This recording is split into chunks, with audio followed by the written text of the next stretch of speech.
Hello student, इस video के अंदर हम कोफैक्टर को देखेंगे। किसके लिए? 2/2 के लिए। तो कोफैक्टर जब भी फाइंड करो तो कैपिटल ए लेना है आपको। क्या लेना है? Capital A. देखो हमने माइनर में क्या लिया था? स्मॉल ए लिया था। माइनर में स्मॉल ए लिया था। ओके, ये फॉर्मूला है। ध्यान से देखो फॉर्मूला क्या है। मैं यहाँ पे वापस लिख रहा हूँ, ए आई जे। आई किसके लिए है? रो के लिए। जे किसके लिए? कॉलम के लिए। ओके, तो आपको फॉर्मूला क्या लगाना है? -1 का पावर आई प्लस जे, एम यानी माइनर आई जे। ओके, यहाँ पर आपको इतना समझ में नहीं आएगा, मैं आपको एग्जाम्पल से समझाता हूँ। एग्जाम्पल 20 ही ले रहा हूँ, ध्यान से देखना। एग्जाम्पल 20 में क्या था? 2/2 आपको 1 -2 4 3। इसमें आपको क्या करना है? Find cofactor of all the elements. सारे एलिमेंट के आपको क्या फाइंड करने हैं? कोफैक्टर। याद रखो, कोफैक्टर फाइंड करने के लिए देखो माइनर की ज़रूरत पड़ती ही है। ओके, तो भी मैं आपको अलग से फाइंड करके बता देता हूँ, ध्यान से देखना। सबसे पहले मैं इस 1 का फाइंड करूँगा कोफैक्टर, तो ध्यान से देखना कैसे होगा। ओके, इसका हमें फाइंड करना है कि कोफैक्टर ऑफ 1, तो मैं लिख रहा हूँ कोफैक्टर ऑफ 1। अच्छा, ये 1 का नंबर कौन सा होता है? 11। तो मैं यहाँ पे क्या लिखूँगा? ध्यान से देखना। कोफैक्टर ऑफ 1 मुझे फाइंड करना है, तो मैं क्या लिखूँगा? A11। कैपिटल ए लिखा है मैंने, बिल्कुल ध्यान से देखना। फॉर्मूला में क्या है? Capital A. अच्छा, इस 1 का नंबर क्या होता है? 11। 11 का मतलब आप समझ गए हो, पहला 1 होता है वो रो के लिए होता है, तो 1 फर्स्ट रो में है, और ये सेकेंड जो होता है वो कॉलम के लिए होता है। तो कैसे होगा फॉर्मूला? देखो 1 1, तो फॉर्मूला क्या है? -1। ध्यान से देखना, यहाँ पर मैं पहले फॉर्मूला लिख देता हूँ। A i j is equal to -1/i+j m i j, ये फॉर्मूला है। ओके, तो ध्यान से देखो, 1 की बात चल रही है। किसकी बात चल रही है? Cofactor of 1।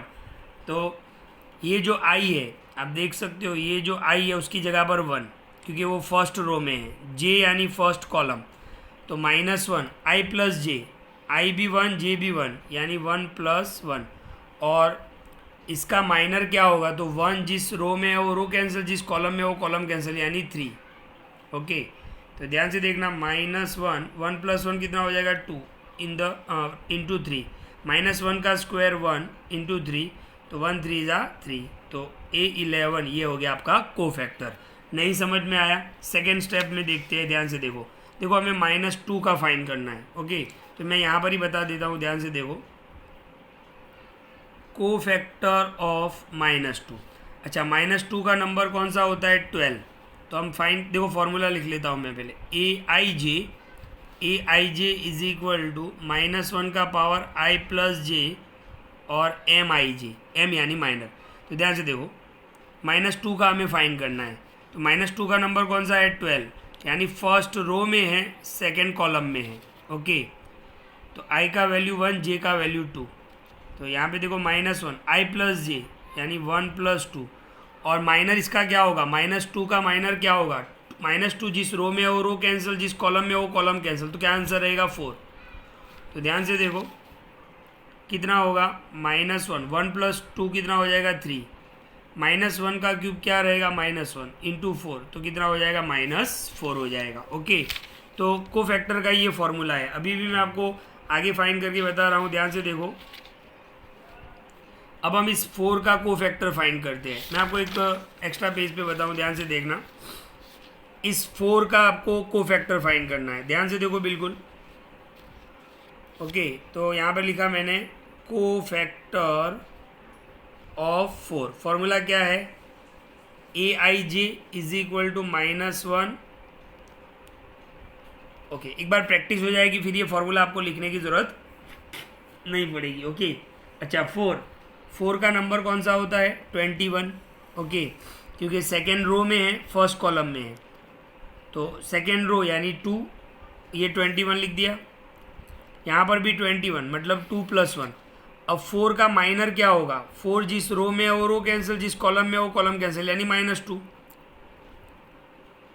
तो 2 + 1 कितना हो जाएगा? 3, और ये -2। -1 का क्यूब क्या होगा? -1, और ये -2, यानी आंसर कितना हो जाएगा? 2 हो जाएगा। ओके, ध्यान से देखना, ये मैं यहाँ पर बना देता हूँ 1 माइनस 2 4 3। अब हमें इस 3 का फाइंड करना है कोफैक्टर। ओके, तो ध्यान से देखो, कोफैक्टर ऑफ 3, ध्यान से देखना, ये 3 का नंबर क्या होता है 22। अब डायरेक्ट लिख रहा हूँ, ध्यान से देखो, A22 लिख दिया डायरेक्ट, -1 2 + 2 यहाँ पे लिख दिया। देखो 22 है तो क्या लिख देना है 2 + 2, और इसका माइनर क्या होगा, जिस रो में है वो रो कैंसिल, जिस कॉलम में वो कॉलम कैंसिल, यानी 1। डायरेक्ट भी कर सकते हो आप, तो 2 + 2 4, -1 का पावर 4 यानी क्या रहेगा 1, और 1 1 जा 1। तो ये सारे कोफैक्टर हो गए। ओके, तो ये 2/2 के लिए था। तो कोफैक्टर का ये फॉर्मूला है। वीडियो को बिल्कुल ध्यान से देखें, और एग्जाम्पल 20 मैंने क्लियर किया है। और आपको देखो, मैं आपको बता दूं 4.4 के अंदर ये दोनों सम आपको करने हैं सॉल्व। देखो जिसमें क्या लिखा हुआ, write minors and cofactors for of the elements of determinant, यानी सबके आपको माइनर और कोफैक्टर फाइंड करने हैं। ये 2/2 आपको करना है, 3/3 में आपको सिखाऊंगा। Thank you.